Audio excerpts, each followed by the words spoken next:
I said, yes, Colin's a great leader. He will take you in. All right, here we go. Here we go. Bell ringer. That's what we're going to start off with today. Then we're going to discuss those last propaganda posters, the last two. Then I got to talk about the Espionage and Sedition Act, 1917. Good stuff there. Have a video, and then I'll assign the battles projects of World War I. All right. Everybody's like, oh, another battles project? Are you kidding? Oh, yeah. Okay, describe the importance of the Selective Service Act. Why did America need to create this act? Because they wanted to. You're right. What's up? A World War I battles project? It says it in the name, big dog. Same thing as what you did for Spanish-American War.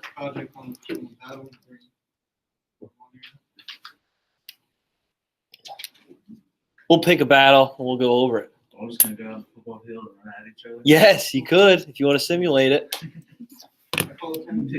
Trenches, oh my gosh. You get like little smoke grenades, act like it's chlorine or mustard gas. Oh, you could, yeah, right across the football field. You could have yarn as barbed wire or something. Oh, got me. Tangled me up. Or you can just get some at Kratzer's, right? That's right. Oh, saw it. Do it yourself or do it best. Do it best.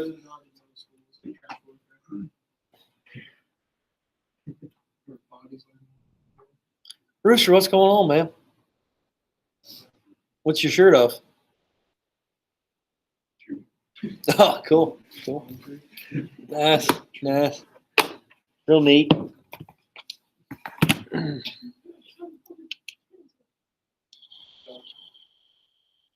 Oh, and Mr. Billman, my hoodie does not say ACDC. Huh?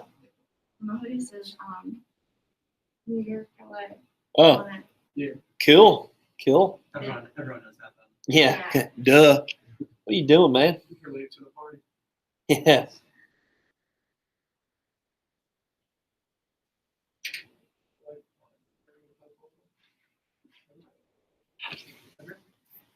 All right. How about 2 more minutes? 2 more minutes here.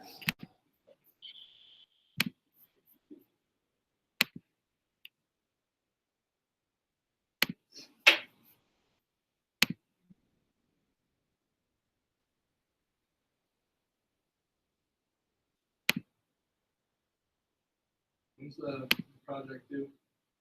I don't know yet. Probably next week sometime. March? Yep. First day back. No. Yeah. Woo. We would test that day too. Test that day too. Look out. Actually, they're just having a whole day here, first period. That's so funny. All righty. I was Try. drunk out and I came to reverse smash. What's up? I was drunk at some out and I came to reverse smash. By the way, you're like impossible to do show moves on. Why? And you're like the Tin Man. I'm like, you got to move with me. You got to react. And I'm like, oh, this guy here.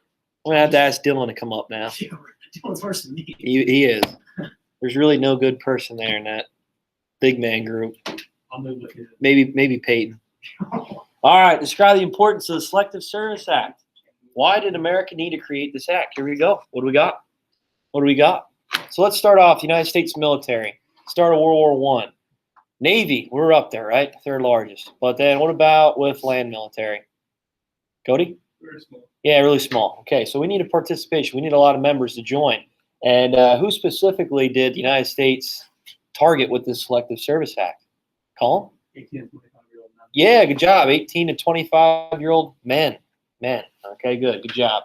And there'll be issues after the war, obviously, about including women into the army. All right, but what about the United States? So most of the men were excited about it. Why?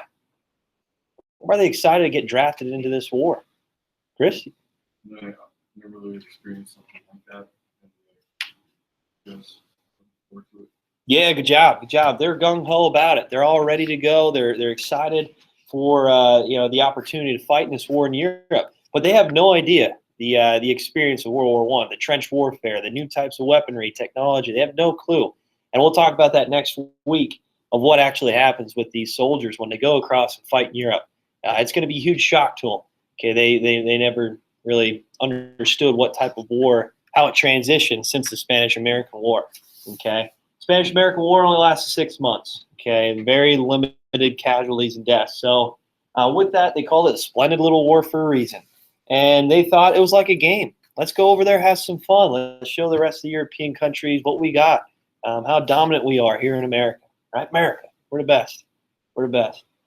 All right, so Selective Service Act. Why was it called that rather than a draft? I know I went over this yesterday. Go ahead, Chase. They don't want what happened to happen.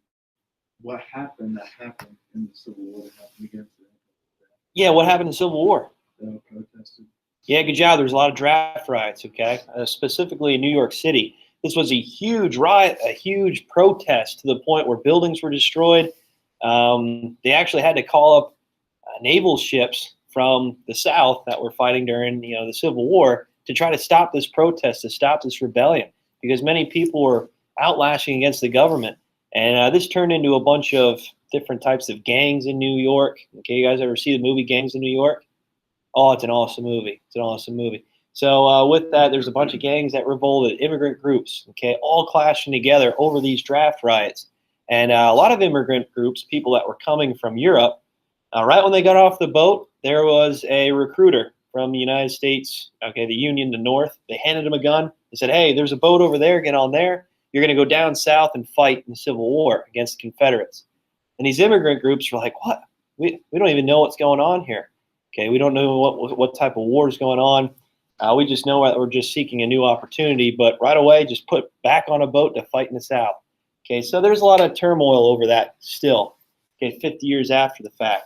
So Wilson decided to call it the Selective Service Act. All right, so we needed it because we needed more troops, more soldiers, okay, involved in this, this land military to fight in Europe. Okay, is there any questions on that? Okay, we're going to talk today about how the United States government is going to try to, in a way, restrict or limit the First Amendment, okay, specifically during a time of war. Okay, and there's reasons for that, which there's a lot of arguments against what Wilson did with this Espionage and Sedition Act. Okay, moving on. You guys good with that? So save that, hold on to it for tomorrow. We'll have one more bell ringer, so that'll be 3 for the week. 3 points. Look at that. Right, Cody? Booming the grades. All right. Woo! Passing your class by a lot. What's up? So I'm passing your class by a lot. I know you're killing it. Keep it up. Keep it up. Oh, just needed a slap there, Chris. You see that? Just need the batteries woken up a bit.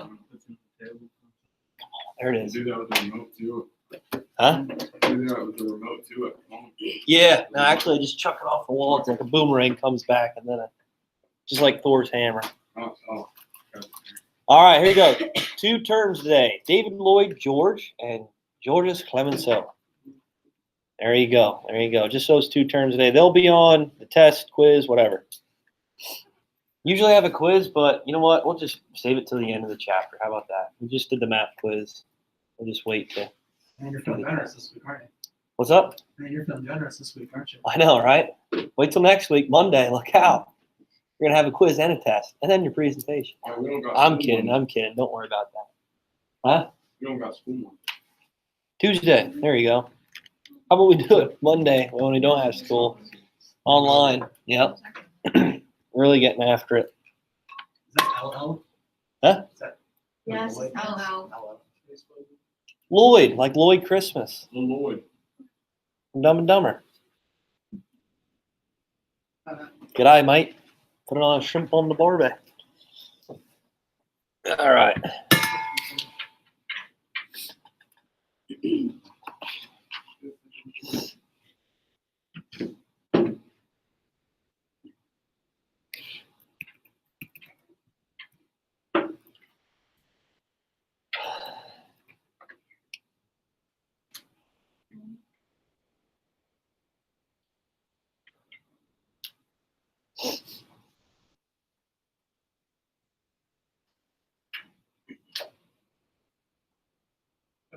COVID quickly come out for wrestling. Yeah, we're gonna show a move tonight, jumping off the jumping off the ladder through the table. So get ready for that one, Cole. That's funny. You shove it on me. You'll have yeah. Well, that one I'll show on you since you don't want to move with me. Then. Don't want to react to anything. For $10 an hour, I'll be your dummy. All right, deal. Dummy like a pretzel. Yeah. So this is payback from when you're remote. Hey, you got that grade in. You got that grade in. Dude, this was like 4 weeks ago. I'm kidding, Cody. What's that? Real fun. I mean, laughing about both that. Oh. All right, let's go over here. David Lloyd George, what do we got? Cody, go ahead. Prime Minister of the United Kingdom. Yeah, good job. So the Prime Minister of England, of Great Britain. Okay, he's not the king or anything, so don't write that down. But he's the Prime Minister. He's the one that deals with a lot of the foreign diplomacy, foreign relations, and obviously during World War One, this was a huge, I guess you could say, job, occupation for him, specifically with the Allied powers. All right, so David Lloyd George, he was really in control of Great Britain, their military during this time. And we'll talk about World War II with Winston Churchill. Okay, did anybody see that movie? I saw Peaky Blinders. Peaky Blinders? That's good. Yeah? No. He's in that. Oh, cool. I'm Nice. the one that told the police to go in for There you go. There you go. Good stuff. Good stuff. Yeah, so he made a lot of decisions, obviously, with World War One. The biggest thing, try to get the United States involved. Get them involved somehow, some shape or form. Lusitania, Zimmerman note, right? Remember those two causes that pushed the United States into World War One. All right, George's Clemenceau. I think I'm saying that right. George's Clemenceau. Colin? A statesman and journalist who was a dominant figure in the French Third Republic. Yeah, good job. So he was pretty much the Prime Minister of France. Okay, he was the leader of France during this time of war, World War One. So I think it's important to know these figures, specifically when we talk about after the war, the Treaty of Versailles. Okay, which is going to be another term here soon that we talk about. Okay, with the Treaty of Versailles, these leaders are going to be important figures when it kind of leads to World War II. In a way, I guess we can blame some of these guys for starting World War II. So, I don't know. Maybe they weren't great statesmen, all right? Maybe they weren't great politicians because they kind of caused the Second World War. But we'll talk about it. All right, propaganda. Real quick, let's go over those last two propaganda posters from yesterday. I know we didn't get to go over them, so I'll check that. I'll give you a grade for it. Hopefully you had that turned in. If not, uh-oh. Uh-oh. I turned it in. Like Nelly. Uh-oh. I'm just kidding. All right, here we go. Propaganda piece. There we go. Here we go. What do we got? What do we got? Number 4. Who wants to describe that for me? Oh, there. There it is. What do we have here? So, will you have a part in victory? And at the bottom it says, every garden a munition plant. What does that mean? A munition plant. What does that mean? A munition plant. Rooster, go ahead. Okay, like supplies, right? Okay, like ammo, right? Ammunition. All right, good job. So with the picture, the poster, what is that describing? What is that describing here? What's going on? Who wants to describe this one for me? Brittany, what do you have? It's a way, like, find a way to help with the war. If it's like providing food or to give help supplies. Yeah, good job, good job. So one of the biggest things during World War One to try to promote these farmers, okay, these people in the United States on the home front, okay, in the U.S. was everybody tried to create as much food as possible, as much supplies as possible to try to support our troops in Europe.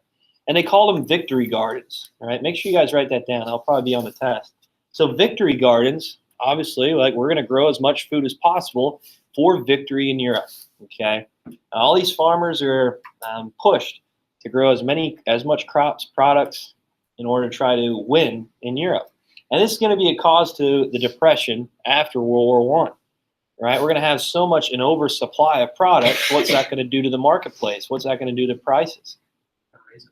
Oh, Lower it. lower. There you go. So yeah, as the more the supply goes, okay, as the supply goes up, the prices go down, okay, and vice versa. So if the supplies go down, that means there's a rarity of it, right? They're sparse, so the prices go up. So in this case, we had so much in overproduction. It was great, right? It was awesome during the time of World War I. The prices were so low, and a lot of the products were going to Europe. So after the war, this caused issues, which we'll talk about more when we get to the Depression.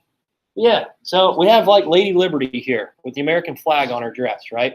And she's throwing seeds out, and she's trying to create a victory garden. And now let's try to promote many of these people in the U.S. to try to, again, farmers grow as much food as possible. And they also have propaganda pictures. I don't have one of it, but it shows like a dinner table, and it has a family sitting there, and they're eating their food. And it's like eat every item that you have, because if not, it's a waste. And if you waste food, that food could go to a soldier over in Europe. So don't waste food. Don't be a jerk in a way. Don't be selfish. Okay, so that's kind of what they're saying with these propaganda pieces of the dinner table, and how food is very scarce and that it could be used specifically over in Europe for the war effort. You guys got that with Victory Gardens? Yeah, it was good stuff there. Kevin, you got that? Kevin! All right.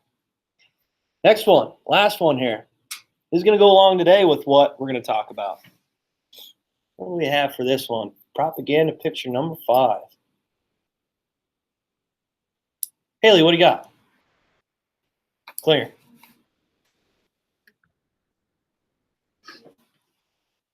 Yeah, so you're going to pledge your allegiance to the United States and silence about the war. What does that mean? Silence about the war. Silence about the war. Why would we be silent about the war? What do you think, Hunter? Why would we be silent about the war? What's there a fear of in the United States that might happen? Specifically when the United States joined the side of the Allied powers.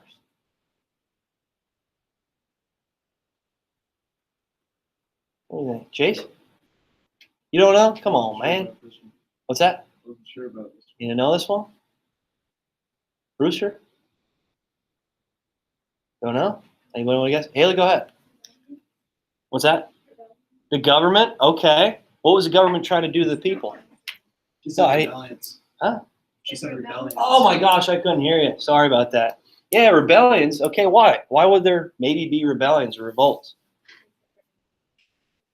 Yeah, good job, good job. So with Germany specifically, right? Once we joined the war on the Allied powers, this was a fear. This was a huge fear that these German immigrants, okay, these people of German culture, might rise up or be spies, right? Might be spies. So if the United States, these citizens are talking about the war, talking about what they're making in these factories or these businesses, this could be an act against the government. So the government put out these propaganda pieces. Hey, stay quiet of what we're doing. Stay quiet of what we're making or producing for the war effort. If you have any plans or strategies that you know of about the Army, about our military, keep it quiet, because you don't know who's a spy. You don't know who's going to be behind you telling the Germans what we're doing. Okay, and that was a huge fear in the United States, all right, which we're going to talk about today with the Espionage and Sedition Act. Does that make sense, guys? Yeah, so be quiet about it, all right? Don't say anything about what's going on. There might be a German spy behind you. Okay, make sure you have that turned in. Give you credit for it. We're moving on today, Espionage and Sedition Act. Here we go. Okay, with the draft, yeah, we had a huge following, right? We had a lot of young men excited about the war. Okay, they want to get involved. They want to show what they got. They want to show that they're macho, right? They're tough, T-U-F-F, right? Right? That they're mature. That they can do what they want. Yeah, they're mature. But there's a lot of people that went against the draft as well. There's a lot of people that thought it was unconstitutional, that they were just trying to force people into the war. And that's not good, right? We're in America. We can't force people to do something that they don't have to do. And how do they try to promote the war, well, this draft to Americans? What did they promise? What did the government promise to the people that took a part in this draft? You guys remember? Money, good job. So a pension, right? So a pension. So when they're done with this war, that they get so much of an earning a week or a month of their time that they spent in war, and then insurance as well. Okay, so this pushed a lot of people. It's like, you know what, this isn't a bad gig. So when we get back from the war, once we're done serving, and again, we're the strongest country in the world, we're going to show the rest of the world what we got. Once we come back, we're going to make money off of it. Okay, the government's going to pay us, and this is going to be good stuff. But what follows after the Roaring '20s? The Great Depression. So those guys don't really get paid, and there's going to be a lot of rebellions and marches in the United States because of this cause, which we'll get to. Right? But again, many people thought this was illegal. Right? There's a really important court case I was going to assign today for homework for you, but I'm not going to do it. Okay, we're just going to talk about it. It's called Schenck versus the United States, and this man was sending out leaflets, which are like letters to people. He was sending letters to people all throughout, I think it was New York City. But anyway, he was just saying, hey, refuse this draft. Refuse this draft. You don't have to get involved. If you do, okay, the government's just trying to be a stronger entity in your life. Okay, they're trying to boost their power over the people. Tell the people what they should and shouldn't do. Sounds a lot like today, right? No, I'm just kidding. But in a way, right? In a way, okay, with these restrictions and what's going on. Okay, a lot of people are upset about it, right? Yeah, a lot of people don't think this is right, that the government can tell people what to do and what they can't do. So with this court case especially, Schenck had, I mean, let's face it, he had an opinion about people not joining the selective draft, the war. And he was saying, no, you know, because of religious means, okay, which is a reason why you don't have to get in the draft. Because you're going to further your education, which is another reason to avoid the draft. And I went to court, and he lost. He was put in jail because he was trying to push people to go against the government's wishes with the Selective Service Act, with this draft. Okay. All right. But anyway, with the Selective Service Act, it actually worked. Okay. This was the deciding factor in World War I, which we'll talk about. And because the U.S. had millions of soldiers and troops coming over to help the Allied powers, this broke that stalemate in Europe. Okay. Although the United States soldiers weren't as equipped or well advanced with this type of fighting or experience, we just had the morale. We had the troops, the manpower. Okay. All right, which we'll talk about a little bit more next week. All right, so moving on here. Did I go too fast? All right, sorry. But anyway, which leads to the next slide here. How can you make sure people don't dodge the draft? Well, we're going to have the government come in and create acts to try to prevent people from rebelling against the government, talking badly about the government, okay? Creating propaganda posters that say, keep silence about what's going on, right? About what's going on in the United States with the production supplies that are created for this war. You never know who's going to be a spy from the German army. You good, Haley? All right. So with the Espionage Act, you can't intervene, okay, or you can't interfere with the war effort in any way. Okay, you can't promote the success of our enemies, of Germany, of the Central Powers. If you did, there's a $10,000 fine, okay, maybe 20 years in prison. And this came to a point where this was an outrage in the United States. This is almost like the Salem witch trials. You ever hear that? Everybody going around calling people witches, right? Very similar. So there's many politicians, there's many political figures in the U.S. going around towns and cities and finding people of German culture and heritage saying, hey, that guy, he's a spy for Germany. And realistically, yeah, he might have ties to Germany. Maybe he has culture there. Maybe they speak in Dutch, which is not too crazy, especially during that time. They would just take him and throw him in prison, maybe fine him 10 grand. And again, this was really no proof behind it. They had no really ties to Germany anymore. Their culture's from there, that's it. But this was really a scare to many Americans that who you never know who could be a spy, who could be working for Germany in the United States. This was a big fear. You guys ever hear sauerkraut? You guys eat sauerkraut? Yeah, on New Year's Eve or after New Year's? Yeah, after New Year's. It's a big thing, pork and sauerkraut, especially in Pennsylvania and central PA. It's like a German culture thing. They actually changed the name of sauerkraut to Liberty Cabbage because the war, right? We don't want to try to show respect towards German culture. I came to a point that if you speak any language other than English, that you are a traitor, that you are a spy for Germany, and that God isn't going to accept you into heaven if you don't speak anything but English, which is pretty crazy to think about, right? Yeah, but that's just the role of government specifically during this time of war. We wanted to make sure that no one was trying to break down the United States from the inside, that there would never be an attack on American soil. And this is why there's a lot of, I guess you could say, suspicion in the U.S. that there might be some sort of breakdown in the United States. All right, then Sedition Act passed the next year in 1918 while the war is coming to a close. Limited freedom of speech. Okay. Denounce the Constitution, criticize war effort, or insult the military. So if you talk badly about the United States, if you did anything that maybe was viewed as hatred or derogatory towards the U.S., you could be put in jail, you could be fined. In many cases, there's a lot of lynching. You guys know what lynching is? They would grab this person who was going against the United States or maybe supported Germany and kill them out in the streets. Okay, strung them up in the trees and maybe burn them alive. Okay, in many ways, brutalize this person that they suspected of being a traitor or a spy for the German cause.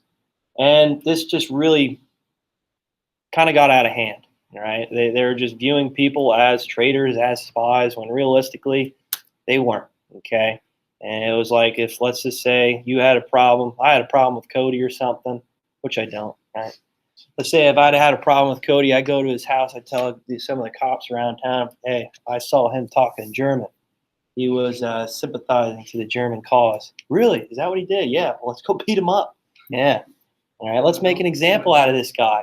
And that's what they did in front of town centers. And what did that do? Create fear to the other citizens of the United States that, oh, if we talk in German, if we talk any other language other than English, we could get killed. We could be fined. We could be put in jail. And this was a huge fear for many Americans. It was a very scary time. And when the Red Scare happens, with communism maybe coming to the United States, it's only got ramped up even more. Call it the Red Scare for a reason.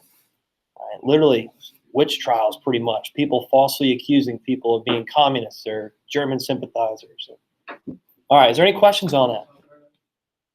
Any questions? You see how this may be an argument, though? Maybe the government's overreaching, okay, into the people's lives too much. Maybe they're being stronger entity in people's lives than what it's designed to be. This goes against the Constitution in many ways. Our First Amendment, freedom of speech, freedom of religion and culture, whatever way we want to express ourselves is taken away because of these two acts. And let's face it, the Constitution was designed to protect those freedoms. Now in World War I, in this time of war, these acts were placed onto the people.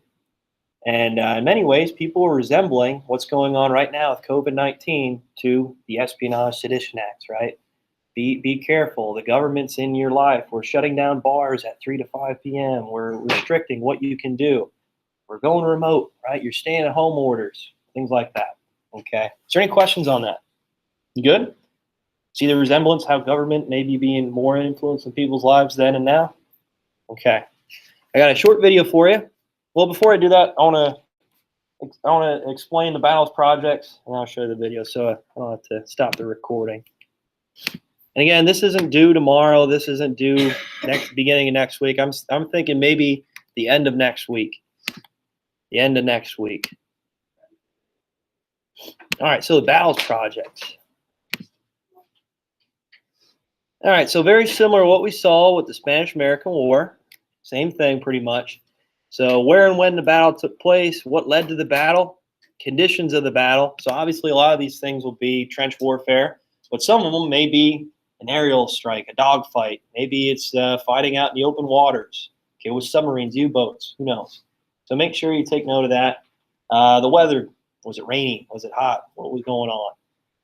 Who was involved? What countries? So there's going to be more countries, obviously, than what we saw in the Spanish-American War.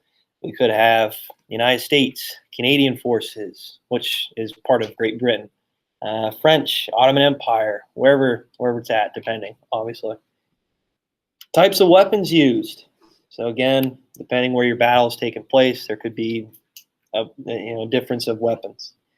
Primary resource and political cartoon. How about we do and political cartoon? So you need to find a quote, a person that actually experienced this battle, and note it in your presentation. Okay, what they talked about, how it was expressed. Okay, maybe they're talking about the conditions. Who knows? Okay, and a political cartoon, that maybe there is one out there, maybe not. Okay, so just try to find one if you can. And then the end result, who won, casualties, effect on the war in general. All right, here are the battles. So you and a partner, if you'd like, I'd maybe allow 3 people in a group depending on how big it is. Okay, if anybody wants to work on their own, okay, that's fine too. But yeah, they're the battles. So talk with a partner. How about tomorrow you tell me what battle you'd like to do? Okay, and then here is the rubric. It's out of 24 points. All right, there you go. So that's it. Again, it's not going to be due tomorrow. It's not going to be due to the beginning of next week, probably end of next week. Maybe Thursday or Friday we'll do these presentations. Okay. All right, so think of a battle you like. Tell me tomorrow. For those of you at home, same thing. You got to record the presentation. You don't have to be in the recording, but just your voice describing it. That's all I need. Okay, so please send that. Again, you don't even have to send me the presentation, just the video, you going through it and talking about it. All right, see you.